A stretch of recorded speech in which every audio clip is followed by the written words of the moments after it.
Mine's still, yeah, here we go. We are Okay, live now now. we're live. Hello. Sorry, Lauren. We have had a wonderful chat for about 6 minutes between each other, and I've just noted a comment saying, "Have we started?" We had, but hadn't pressed the live button. So, welcome back, Laura. Nice to see you again after I think it's been like 7 weeks or something. You've been out of the office. Yeah, and I blame that entirely for not pressing the live button. Unfortunately, my brain has just died while I've been away. I've forgotten my name. I've forgotten everything. So, but yeah. At least we notice now. We notice now. So, to introduce myself, my name is Laura Aucott. I am head of networks and communications here at Executive Network Group. So that is what I do. I work quite closely with Laura, which I'll allow Laura to introduce herself. Yes, hello. So I'm Laura Aucott. I'm Associate Director for HSE Recruitment and Executive Network Group. So what that means is obviously we've got the day job doing health and safety recruitment, placing people in with our various clients, but also I get to do lots of events and spreading the good word of safety. So. A good word of safety sounds great. So this is our last instalment today for this year. We've been running these for the past few months, talking everything recruitment and safety, and that continues today really. We are focusing a bit of a 2022 review on all of our events, all of the partnerships that HSE have, alongside kind of some hiring trends and what's coming next year. So I will pass over to Laura. She's just said, day job recruitment by day, and I think event expert by kind of day and evening. So there's a lot going on, and there's been a lot that's happened this year, Laura. So you speak at all sorts of shows and exhibitions. Why is that? Can you tell us a little bit more about the event side of it? Yeah, absolutely. It's a good question. People ask us that quite a lot. Obviously, like we said, the day job is health and safety recruitment. That's what we do. So why do we spend so much time putting on events and doing roundtables and speaking at various things? And the reason for it is we're really, really passionate about trying to make the industry better. And I think the way that we make health and safety better is to share as much information as possible. So, health and safety people, I think previously have been kind of siloed, and that's been changing a lot over the past few years. And we want to be part of that change. So by running roundtables, we give our leaders groups the opportunity to interact with each other and share best practice and share innovative ideas. By speaking at events, we get to tell people what's going on in the industry and how they can change things in terms of diversity and hiring trends and stuff like that.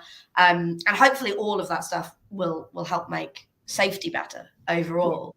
We've got a couple of official partnerships as well. So we partner with NEBOSH. We did some stuff for NEBOSH conference with them this year. We partner with RSM. We run webinars with them, and we work on their awards, and we work on their mentor scheme. And we partner with ROSPA, fantastic safety charity. Do lots of stuff with them. We're a partner on their excellence forums, and also with Pinson Masons, the legal team. So the idea with all our corporate partnerships is to give you everything you could possibly need as a safety professional, I guess, to progress and grow. So we're giving you, the technical, the risk, the legal side of it, and also then, a little bit more on like the soft skills and things like that to try and make you better professionals and make the industry better. Yeah, definitely. I mean, some of the events that I've attended this year have been great exactly for that, to kind of, I suppose, bring everyone to share best practice, really like that side of it. So that makes total sense, Laura. Thank you for that. So can you tell us about some of the events that you've been involved in this year? Yeah, absolutely. I will. I'll try and keep it short because there was a lot of them. And you know what? You put me on the spot because, like I said, I've been off now for 7 weeks, so it's quite a struggle to actually remember all the things that we've done. But I went back and looked, and we've had some fantastic stuff. So, kicked off in February, I spoke at an event for the OSH Forum, talking about personal branding.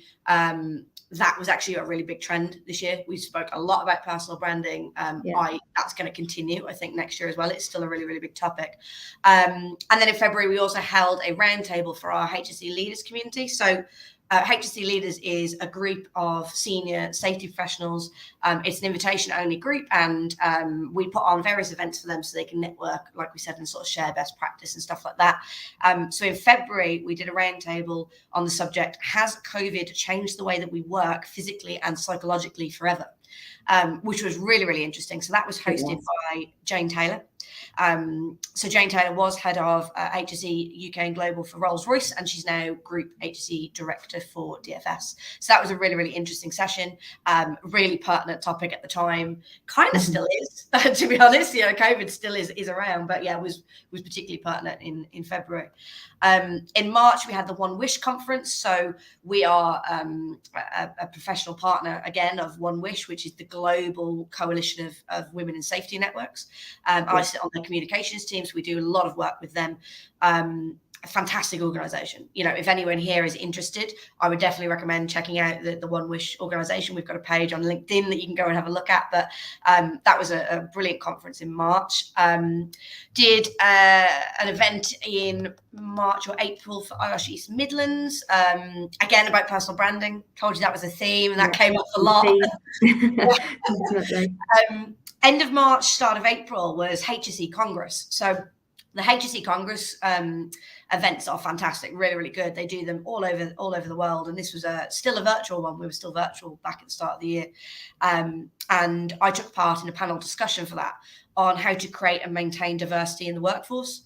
So that was covering things like, what stuff works already, what do we need to do more of, why is diversity important in the workforce? What are the disadvantages if we don't look at diversity? So really, really interesting session. And again, something that was a massive trend this year. Yeah. Talking about diversity, we spoke about diversity a lot this year. And again, that is going to continue into 2023. Absolutely. In April, we were a headline sponsor of the keynote theatre for the health and safety event at the NEC. Mm-hmm. That was a really, really good day. So we were kind of given carte blanche there to run that stage how we wanted to run it. So what we did is we got loads of our connections involved, loads of our great safety professionals that we talk to on a daily basis, and brought them in and got them to talk to us about their careers. We did kind of like interviews with them, where we interviewed them about where did they start, how did they learn, what did they do right, what have they done wrong, the stuff that inspires them. And that was really great because it gave a load of people in the audience the opportunity to ask stuff one-on-one to people they probably don't have access to most of the time. Which was really, really good. Particularly when you're starting out in health and safety, to be able to speak to someone who's been there, done that, got the t-shirt, is really, really useful. So did loads of career interviews. We talked about assessments, psychological profiling and stuff like that, and how we can use that to build teams and strengthen teams. So that was a really, really good day. God, are we only at April? Flipping it.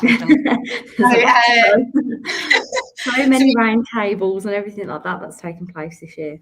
Yeah. So, May we did a mock trial. That was really good. Yeah. Had a mock trial in May with Pinson Masons, our corporate partners, and then we had a break for a couple of months. We tend to go a little bit quieter over the summer. We let you all have a vacation, have a break for a little bit. September we did another roundtable. So this was another of our HSE leaders roundtables, and this one was in conjunction with Karen J. Hewitt. So I don't know if people watching know Karen. If you don't, go seek her out. She's amazing. But she's director of Leader-like, and she's the author of People Power: Transforming Your Business in the Age of Safety and Wellbeing. So she's a fantastic speaker, and she came along to this roundtable, and we were talking about the power of questions and the power of language specifically. Mm-hmm. So that was a really, really interesting session for our leaders, focusing on more of the softer skills, I guess, and looking at power language and how we can use that to engage or alienate people. So lots of shared experience there, and lots of learning from each other, which was really, really good. My favorite event of the year, end of September, we had a big party to celebrate 20 years of HSE recruitment, which is crazy. Yeah, absolutely crazy. 20 years. 20 years, yeah, of which I've been here for 12 of them, which is mental. So that was fantastic. We invited loads of our clients and candidates throughout the years to come and join us in Birmingham. And we did a wine tasting evening. We had a magician. We had canapes. That was great fun. Really, really nice to celebrate.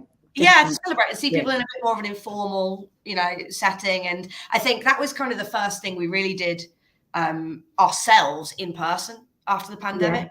we'd been to a couple of in-person things other people had organised, but that was our first in-person one, and you really can't beat speaking to people face to face. Definitely. I think there's been an appetite from that, like from COVID, everyone, very much screen focused like we are now. It's nice to have that, let's get out into the world, especially with wine tasting. You can't beat that. Exactly. You can't turn that down. So I think that's going to be a trend for next year. As much as the virtual stuff is great and it is going to continue because it's very, very easy for people to join. There is, like you said, there's that appetite now for us to get back to face-to-face stuff. So I think there's going to be a lot more of that face-to-face networking next year, which will be really, really good. And then October, we had a couple of guys attend the Irish Food and Drink Awards because we partner with them and sponsor the Food and Drink conference and awards. The reason for that is we do a huge amount of work in the FMCG sector. It's one of the biggest kind of sectors that we work in, and we've got two guys covering it, Sophia and Mark, who cover FMCG at the moment. So that was a really, really good day. And we did the ROSPA Excellence Forum in Birmingham. So this is a forum that we help ROSPA run, where they get previous winners to come along, people who are interested in ROSPA awards, and we put on loads of content for them to help them understand, how to apply for the awards, what's important, and then we do lots of other sort of soft skill stuff alongside it as well. So they're really, really good days. If you're interested at all, by the way, in looking at the ROSPA awards, I would absolutely get in touch with them about the excellence forums next year, because they're invaluable. Really, really good source of information for you guys. And then not much left. I did a personal branding again webinar for RRSM, which was really, really interesting. And we did another mock trial with Pints and Masons. And the NEBOSH conference. God, there was so much. There was so much. I know you've just said there, like, what else is left? But it's been a busy kind of year all round, but especially the last kind of quarter of the year, even when you were kind of away, Laura. I know that you've kind of booked stuff in. We've been doing write-ups. Your pre-recording went live for the NEBOSH conference, wasn't it? I think, Yeah, the NEBOSH conference one was really, really interesting. Again, so this was kind of focused around diversity. So like we said, that was a massive trend for us this year. And the NEBOSH conference itself was themed around safe, happy, healthy. That was kind of the topic for the whole thing. So what I spoke about was, as a woman in industry, is it ever truly possible for us to have all three of those things? For us at work to be safe, happy, and healthy. So I think it was a very interesting session. It's still available as well. People can go in and still download it from the NEBOSH conference site. But we covered things, specific to gender, like the inherent bias in statistics, diversity in hiring, PPE issues, all of that sort of stuff. But we also explored issues that were relevant to everyone. Stuff like flexible working policies, stuff like having equal maternity and paternity leave, and kind of looking at how things like that can influence fairer working environments for everyone, not just for women. And talked a lot about COVID as well in that, and how that has kind of affected the way that we do things and the way that we hire and stuff like that. So yeah, really, really interesting. And I think that was it. For the year. Was it. I mean, there's so many events and kind of conferences that you've spoken at this year, but I think that's a good summary. So I mean, me personally, I'd say this year the mock trials had with Pints and Masons have been a huge success. Reason being, I think they're a slightly different setup. They're really, I mean, all of which are interesting, of course, but I think the difference is having that kind of mock trial basis and having that corporate partner to kind of help host with that has been fantastic. So Laura, can you tell us a bit more about the mock trials? Absolutely, yeah. So definitely something we're going to be doing more of next year. Not sure whether it's going to be virtual or in person. That's something we're kind of still weighing up. If anyone has thoughts on that, on what you would rather do, then please do kind of let us know and get in touch. But the mock trials are great because they're very, very technical. They're very true to life. It is like a real trial, but just shortened into sort of a half-day period.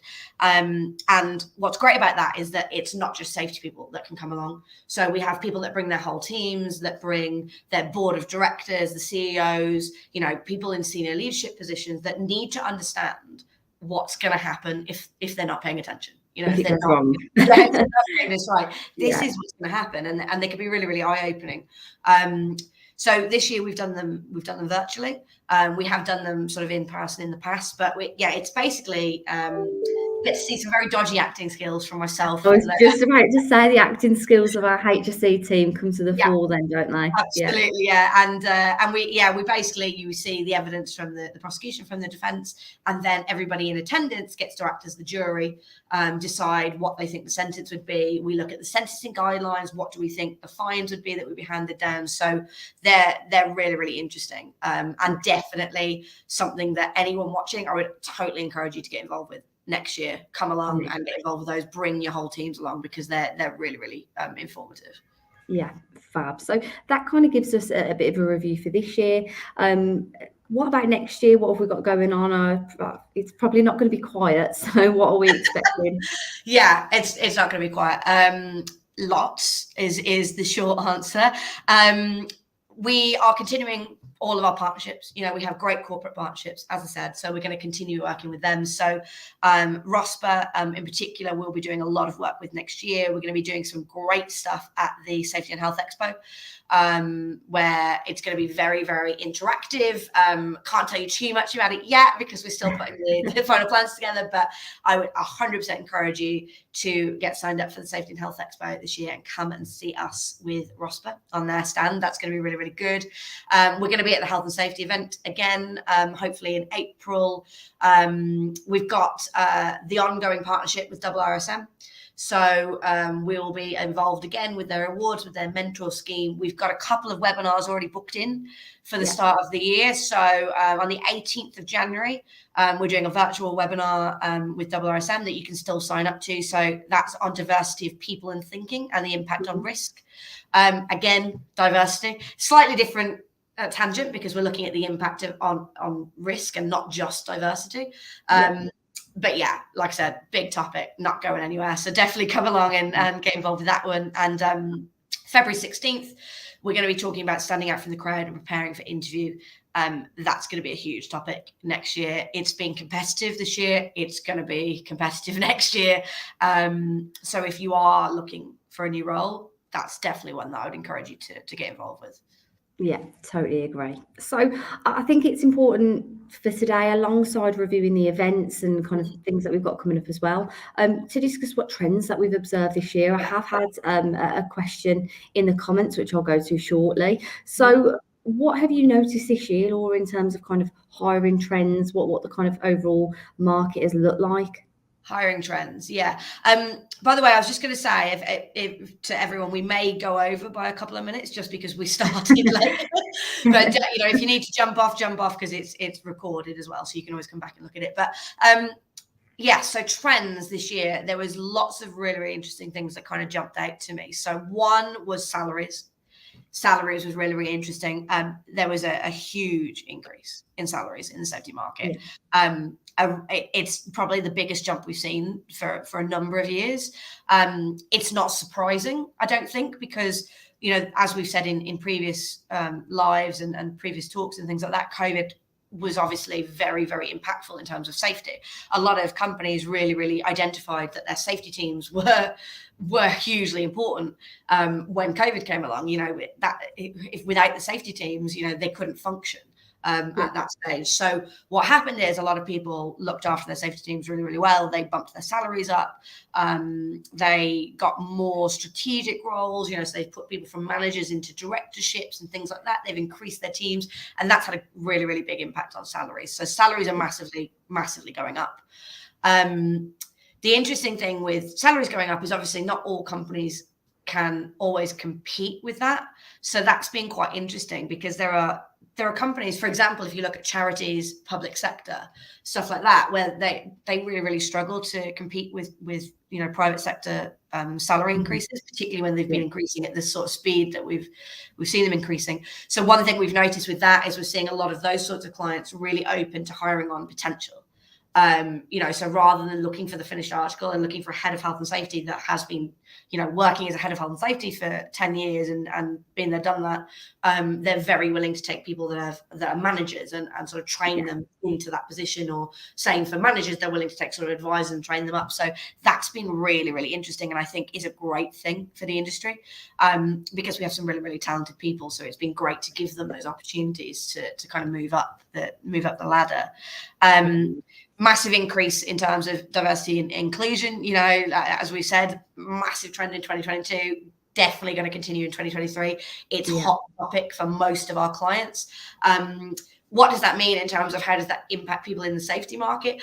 It's just making it a much fairer playing field, which is really, really good to see. You know, we're seeing clients now that are much more open on, you know, backgrounds and educational backgrounds that we can hire from, much more open on things like flexible working, which means you have people like women who potentially have to do school drop-offs or are carers or things like that who can't do the 9 to 5 and now getting included into various shortlists. So definitely that has started to even out the playing field, and hopefully that's going to continue in 2023 as well. And the final trend that we really, really noticed is just a bit of reticence, I guess, around people to move. So it's why most of our clients are using us at the moment rather than just kind of recruiting through advert alone. Candidates are, you know, a little bit scared to move because there's a cost of living crisis. You know, we can all feel it. It's everybody is feeling the pinch, and that makes people nervous. You know, they don't want to necessarily jump to a new role if it's only giving them an extra grand or two, because, you know, they worry about the stability of that, of going somewhere new. It's kind of that better the devil you know. So again, that's where we've had to sort of advise clients to hire on potential, maybe, you know, take people from advisors to manager, or you know, or to look at increasing salaries or things like that, that mean we can kind of attract people a little bit more. And I think that's going to continue. I think, you know, the cost of living crisis is still here. It's unfortunately at the minute. Yeah, it's still impacting people a lot. So I think we're going to see more of that in the new year. And you know, I think a lot of people are going to struggle to recruit from advert. You know, you kind of do need to work with someone to get people across.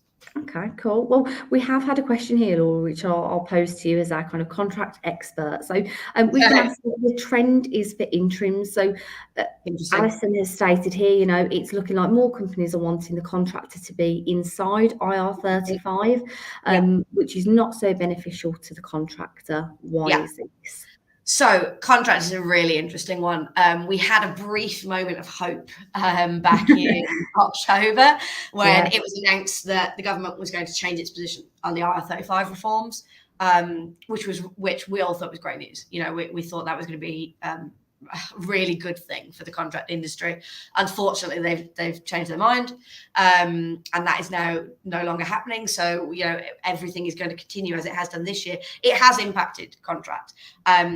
Companies are nervous, I think, about hiring contractors because the onus has now shifted to them. Previously, under IR35 regulations, you know, if someone was working under the wrong tax codes, and that you know, HMRC found out, they would go after the person, you know, that was doing the role. Now they go after the person that's paying them, and that's made clients very, very nervous. You know, they don't, it's particularly if you've got someone that's hiring, you know, thousands and thousands of contractors. If they get that wrong, that's a huge risk for them as a business. So what we found is a lot of companies just stopped taking contractors altogether. A lot of them started just looking for fixed term contracts rather than contractors, which are, it's not ideal. We always do try and sort of sway them away from that, but you know, that's what some people wanted to do. And then the ones that do still want to use contractors, what happens is they use the HMRC tool for deciding whether a job is inside or outside IR35. And what tends to happen is HMRC errs on the side of caution and tells you it's inside IR35. So that's why there's been a trend that most contracts now are coming up inside IR35, because the only way a client can really protect themselves is to use the HMRC tool, which inevitably is most of the time going to sort of be cautious and say, yeah, it's probably inside. So we were hoping that was going to change next year. Unfortunately, I don't think it is. I think this trend is going to continue. The thing that is good, though, that clients are starting to learn is that a lot of clients can't make do without their contractors. You know, they have to. They have to use contractors. And if the roles are sitting inside IR35 because they have to, they are starting to be more open to us raising the salaries. And the good thing with that is that then kind of equates, the extra taxation and stuff like that that contractors have to pay. So I'm hoping that trend is going to continue, and we're going to see clients more open to, okay, we're taking a contractor on, they have to be inside R35, but we can look at higher day rates. So fingers crossed that's what's going to happen in 2023. Well, thank you for covering that, Laura. I suppose I've pulled a couple of stats from the system, which I do love a stat, bit of a geek. But I do love a stat. I do. But this year we've observed over 27% increase in HSE manager vacancies. And we've also seen a 43% rise in environmental roles. So that is a trend that's set to continue again onto next year. Why do you think that is, Laura? Really, really interesting. And yeah, absolutely correct. I think the impact of COVID, again, it's something that we talk about a lot, but it had a huge, huge impact on our industry, is that companies understood the importance of safety. As much as we've been banging the drum for it for years, this was a really obvious thing to show them. This is how important safety teams are. And the environmental stuff was picking up before COVID. It was becoming bigger, and it was starting to sort of to spiral. And a lot of it got paused during that pandemic, during the time that we just had to kind of focus on safety and well-being and getting people through it. And what's happening now is that we're coming out of the end of that pandemic, and clients are wanting to pick up those environmental positions again. But whereas previously they might have put that onto the safety manager and had them do health, safety and environmental, because they've seen how important that safety person is and how much they've got to do, they're recognizing that it now should be a separate role. And that we should be, looking at people that are specialists in both areas, which I think is great. I absolutely agree that health and safety, unfortunately, is one of those where they kind of just always lump stuff on. So, they added on well-being a few years ago, and then they added on sustainability and environmental. And luckily, we're starting to see that separate out now. So that's why the increase in environmental roles. And absolutely a trend that's going to continue, particularly manufacturing and construction. We've seen this hugely sort of back half of 2022. And that's definitely going to continue in 23. Good stuff. So I think we are nearing our end of time. I know that we were a few minutes kind of in as we were chatting amongst ourselves. But, Laura's mentioned quite a lot about trends happening next year, especially with remuneration.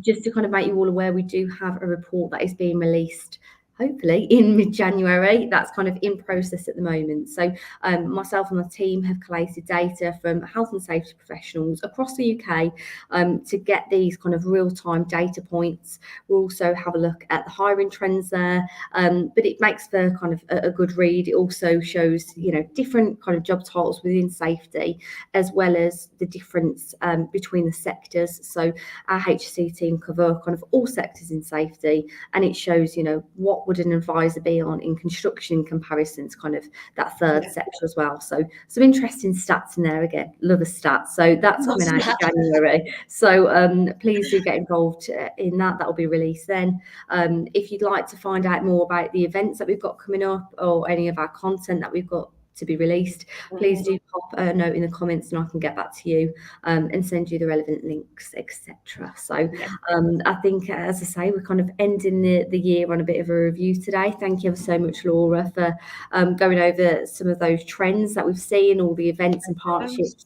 Again, an exciting 2023 to come. Really excited about what kind of next year holds, but I can't believe we're actually wrapping up for tomorrow. Looking forward to it. I know, it's crazy. Yeah, tomorrow is our sort of official end, isn't it, for the year? So just thank you everyone for joining. Hopefully these half-hour sessions have been really useful, and as Laura said, we're going to continue them next year. Yes. They'll still be a monthly thing. We think we do the third Thursday of every month. Yes. Yeah, just today was a Wednesday instead of the Thursday. And in January we're going to talk about that remuneration report. So I think that'll be a really, really good one to kick the new year off. Everyone comes into the new year, they're like, okay, new year, new job. So I think that's a great one to start with, is let's look at salaries and what can we expect. Definitely. Are you being paid correctly? Are you paying a good rate for your staff as well? So I think it's good on both sides of the coin. But thank you everyone for kind of joining today. It's been a great chatting, and have a lovely Christmas and New Year, and we'll see you in Jan. Merry Christmas. Bye. Bye.